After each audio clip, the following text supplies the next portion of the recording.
भारत के दिल में एक अद्भुत संरचना खड़ी है। यह एक विशालकाय संरचना है जो मानव की इंजीनियरिंग क्षमता का प्रतीक है। यह है इंदिरा सागर डैम, जो नर्मदा नदी पर स्थित है। यह डैम इंसानी कोशिशों का सबूत है और यह दिखाता है कि हम क्या हासिल कर सकते हैं। यह देश की प्रगति का प्रतीक है। डैम बहुत बड़ा है और यह एक ताकतवर नदी को रोके हुए है। नर्मदा नदी की प्रचंड धारा को नियंत्रित करता है। पूरे देश में लोग इसे जानते हैं और यह एक प्रसिद्ध स्थल बन गया है। इसके निर्माण से आसपास का परिदृश्य भी बदल गया है।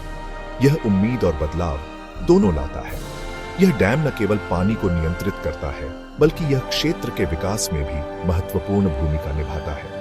यह डैम मध्य प्रदेश में स्थित है और यह खंडवा जिले के नर्मदानगर के पास है। नर्मदा नदी इस इलाके से बहती है और डैम इसी नदी पर बना है। नर्मदा नदी की महत्ता को समझते हुए इस डैम का निर्माण किया गया है। इंदिरा सागर डैम बहुत महत्वपूर्ण है और यह इस क्षेत्र के विकास का आधार है। यह जल संसाधनों को प्रबंधित करने में महत्वपूर्ण भूमिका निभाता है। पानी ही जीवन है, खासकर भारत जैसे देश में जहां पानी की आवश्यकता अत्यधिक है। यह डैम इस कीमती संसाधन को नियंत्रित करने में मदद करता है ताकि लोगों की सेवा हो सके। यह डैम न केवल पानी की आपूर्ति करता है, बल्कि यह कृषि और उद्योगों के लिए भी महत्वपूर्ण है। यह डैम स्थानीय समुदायों की सेवा करता है और उनके जीवन को बेहतर बनाता है। इंदिरा सागर डैम एक महत्वपूर्ण संरचना है जो हमारे देश के विकास और प्रगति में योगदान देता है। इंदिरा सागर डैम नर्मदा नदी पर बना है, जो इंडिया की एक बहुत स्पेशल नदी है। नर्मदा नदी का महत्व सिर्फ एक जल स्रोत के रूप में नहीं है, बल्कि यह एक सांस्कृतिक और धार्मिक धरोहर भी है। बहुत लोग इसे पवित्र मानते हैं। यह नदी अपने पवित्र जल के लिए जानी जाती है और इसके किनारे पर कई धार्मिक अनुष्ठान होते हैं। बहुत लोग इसे पवित्र मानते हैं। यह नदी अपने पवित्र जल के लिए जानी जाती है और इसके किनारे पर कई धार्मिक अनुष्ठान होते हैं। यह पेनिनसुलर इंडिया की बड़ी नदियों में से एक है जो पश्चिम की तरफ काफी दूर तक बहती है। यह पेनिनसुलर इंडिया की बड़ी नदियों में से एक है जो पश्चिम की तरफ काफी दूर तक बहती है। इस नदी को अक्सर सेंट्रल इंडिया की लाइफलाइन कहा जाता है, क्योंकि ये जिन जमीनों से गुजरती है उन्हें सींचती है, जो पश्चिम की तरफ काफी दूर तक बहती है। इस नदी को अक्सर सेंट्रल इंडिया की लाइफलाइन कहा जाता है, क्योंकि ये जिन जमीनों से गुजरती है उन्हें सींचती है। इसके पानी ने सदियों तक सभ्यताओं को पाला है। इस नदी को अक्सर सेंट्रल इंडिया की लाइफलाइन कहा जाता है, क्योंकि ये जिन जमीनों से गुजरती है उन्हें सींचती है। इसके पानी ने सदियों तक सभ्यताओं को पाला है। नर्मदा नदी का सफर ऊंचे पहाड़ों से शुरू होता है, माइकल रेंज के अमरकंटक प्लेटो से निकलती है। ये जिन जमीनों से गुजरती है उन्हें सींचती है। इसके पानी ने सदियों तक सभ्यताओं को पाला है। नर्मदा नदी का सफर ऊंचे पहाड़ों से शुरू होता है, माइकल रेंज के अमरकंटक प्लेटो से निकलती है। अपने सोर्स से नदी एक लंबा रास्ता तय करती है, मध्य प्रदेश और महाराष्ट्र से बहती हुई, फिर गुजरात में एंटर करती है और आखिर में अरेबियन सी में मिल जाती है। इसके पानी ने सदियों तक सभ्यताओं को पाला है। नर्मदा नदी का सफर ऊंचे पहाड़ों से शुरू होता है, माइकल रेंज के अमरकंटक प्लेटो से निकलती है। अपने सोर्स से नदी एक लंबा रास्ता तय करती है, मध्य प्रदेश और महाराष्ट्र से बहती हुई, फिर गुजरात में एंटर करती है और आखिर में अरेबियन सी में मिल जाती है। नदी स्टोरेज के लिए पानी और इलेक्ट्रिसिटी बनाने के लिए फोर्स देती है। नर्मदा नदी का सफर ऊंचे पहाड़ों से शुरू होता है, माइकल रेंज के अमरकंटक प्लेटो से निकलती है। अपने सोर्स से नदी एक लंबा रास्ता तय करती है, मध्य प्रदेश और महाराष्ट्र से बहती हुई, फिर गुजरात में एंटर करती है और आखिर में अरेबियन सी में मिल जाती है। नदी स्टोरेज के लिए पानी और इलेक्ट्रिसिटी बनाने के लिए फोर्स देती है। नर्मदा के बिना इंदिरा सागर डैम नहीं होता। माइकल रेंज के अमरकंटक प्लेटो से निकलती है। अपने सोर्स से नदी एक लंबा रास्ता तय करती है, मध्य प्रदेश और महाराष्ट्र से बहती हुई, फिर गुजरात में एंटर करती है और आखिर में अरेबियन सी में मिल जाती है। नदी स्टोरेज के लिए पानी और इलेक्ट्रिसिटी बनाने के लिए फोर्स देती है। नर्मदा के बिना इंदिरा सागर डैम नहीं होता। अपने सोर्स से नदी एक लंबा रास्ता तय करती है, मध्य प्रदेश और महाराष्ट्र से बहती हुई, फिर गुजरात में एंटर करती है और आखिर में अरेबियन सी में मिल जाती है। नदी स्टोरेज के लिए पानी और इलेक्ट्रिसिटी बनाने के लिए फोर्स देती है। नर्मदा के बिना इंदिरा सागर डैम नहीं होता, मध्य प्रदेश और महाराष्ट्र से बहती हुई फिर गुजरात में एंटर करती है और आखिर में अरेबियन सी में मिल जाती है। नदी स्टोरेज के लिए पानी और इलेक्ट्रिसिटी बनाने के लिए फोर्स देती है। नर्मदा के बिना इंदिरा सागर डैम नहीं होता, फिर गुजरात में एंटर करती है और आखिर में अरेबियन सी में मिल जाती है।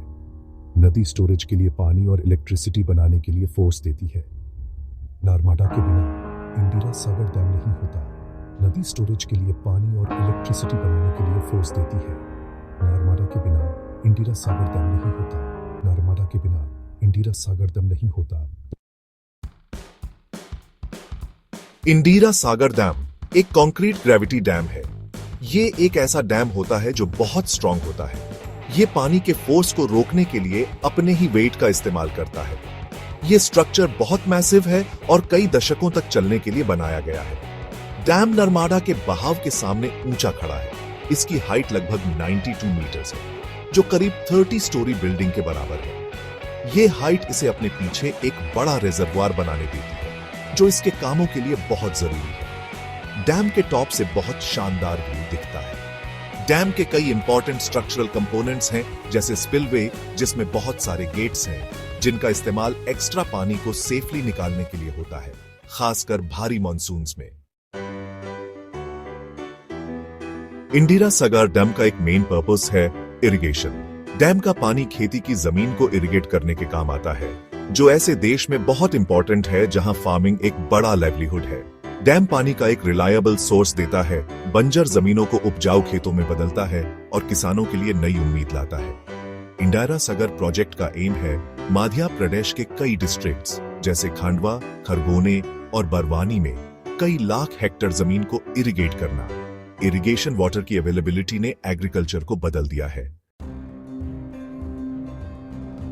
सेक्शन 5 हार्नेसिंग द फ्लो, लोगों के लिए पावर। इरिगेशन के अलावा इंदिरा सागर डैम एक और जरूरी काम करता है।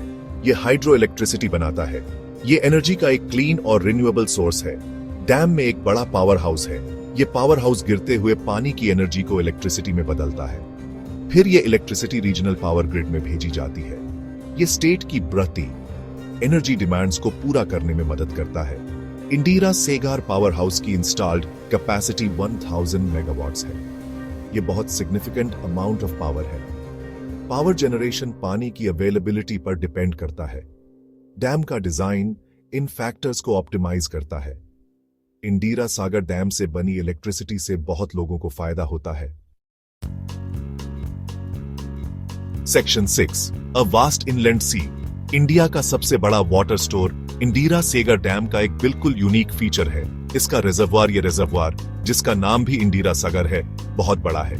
इंडिया के किसी भी डैम से ज्यादा वाटर स्टोरेज कैपेसिटी इसकी है। रिजर्वॉयर एक बहुत बड़े एरिया में फैला हुआ है। ये एक बड़े इनलैंड सी जैसा दिखता है। जितना पानी ये होल्ड कर सकता है, वो वॉल्यूम हैरान करने वाला है।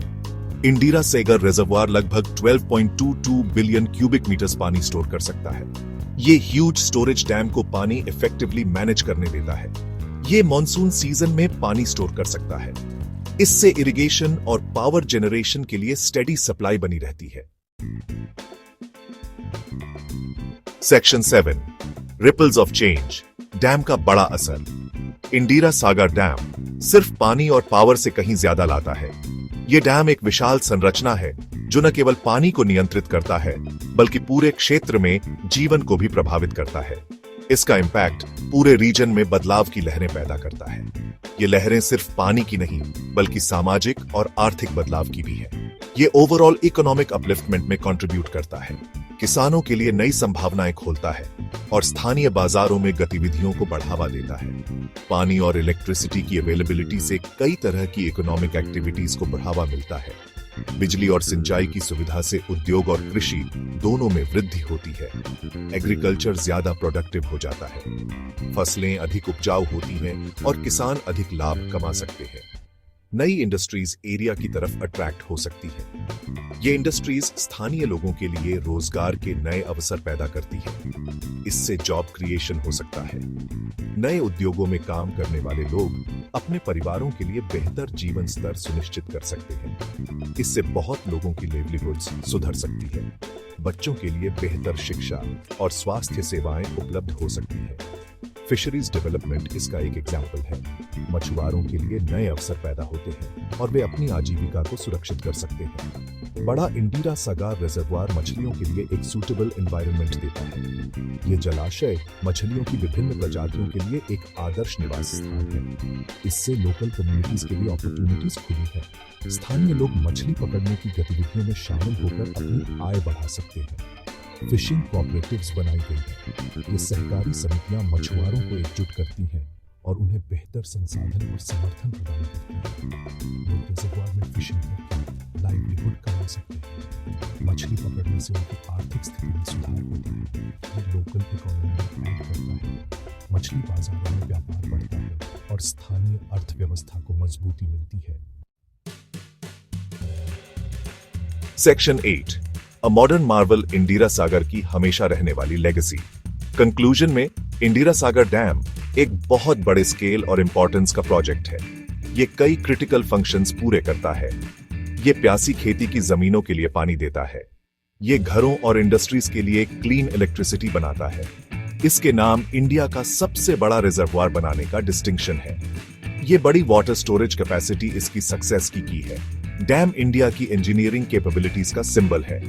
ये इंसानी इंजेन्युइटी का सबूत है। डैम इंडिया के इंफ्रास्ट्रक्चर का एक क्रूशल पीस है। ये मध्य प्रदेश के डेवलपमेंट में एक वाइटल रोल निभाता है। इंदिरा सागर की कहानी पानी, एनर्जी और इंसानी एस्पिरेशन की